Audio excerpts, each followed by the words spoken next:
ഇപ്പോൾ ഗായത്രിയുടെ കയ്യിൽ നിന്ന് എനിക്ക് കുറച്ച് പൈസ കടം വാങ്ങിക്കണം. ഒരു വലിയ എമൗണ്ട്, ഒരു 5 ലക്ഷം രൂപ എനിക്ക് കടം വാങ്ങിക്കണം. ഗായത്രിയുടെ പണം ഉണ്ടെന്ന് എനിക്കറിയാം. കാരണം ഞാൻ അയൽവക്കക്കാരനാ, ഞാൻ കൂട്ടുകാരനാ. ഒരു കൂട്ടുകാരനും അയൽവക്കക്കാരനെ സംബന്ധിച്ചിട്ടും നമ്മുടെ കൂടെ നടക്കുന്ന ആളുകളുടെ കയ്യിലുണ്ടാവുന്ന ബാങ്ക് ബാലൻസ്, സാമ്പത്തികമായ കാര്യങ്ങളൊക്കെ നമുക്ക് അറിയാവുന്നതാണ്. അപ്പൊ എനിക്ക് എന്ത് ചെയ്യാൻ പറ്റും? എനിക്ക് ചെയ്യാൻ പറ്റുന്ന കാര്യം 2-3 കാര്യങ്ങളുണ്ട്. ഒന്ന്, എനിക്ക് സ്വന്തമായിട്ട് ചില കാര്യങ്ങൾ ചെയ്യാൻ പറ്റും. ഈ പറയുന്ന മൂർത്തികൾ ഉപയോഗിച്ചിട്ടോ മന്ത്രങ്ങൾ ഉപയോഗിച്ചിട്ടോ ഞാൻ ഏതെങ്കിലും തരത്തിലുള്ള ഭസ്മങ്ങൾ ക്രിയേറ്റ് ചെയ്യാൻ പറ്റും. അത് ഒരുപാട് വീഡിയോസ് യൂട്യൂബിൽ അവൈലബിൾ ആണ്. അതാണോ ഈ കൈവശം എന്ന് പറയുന്നത്?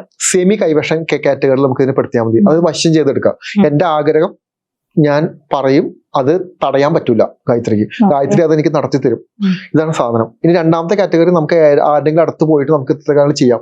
ഈ സാധനം നമ്മൾ ഭക്ഷണത്തിൽ ഇപ്പൊ പറയുന്നത് വളരെ സ്നേഹത്തോടെ ഒരു കേക്കോ മറ്റെന്തെങ്കിലും വസ്തുക്കളോ ഭക്ഷണം കൊണ്ട് തന്നു കഴിഞ്ഞാൽ ഇത് കഴിച്ച ഒരു 2 ദിവസം കഴിഞ്ഞിട്ട് ഞാൻ വന്നൊരു കാര്യം പറയും, ഗായത്രി എനിക്ക് ഇന്നൊരു 5 ലക്ഷം രൂപ അത്യാവശ്യമാണ്, ഗായത്രി ഭയങ്കര ബുദ്ധിമുട്ടിലാണ്, എന്നെ ഒന്ന് സഹായിക്കണം.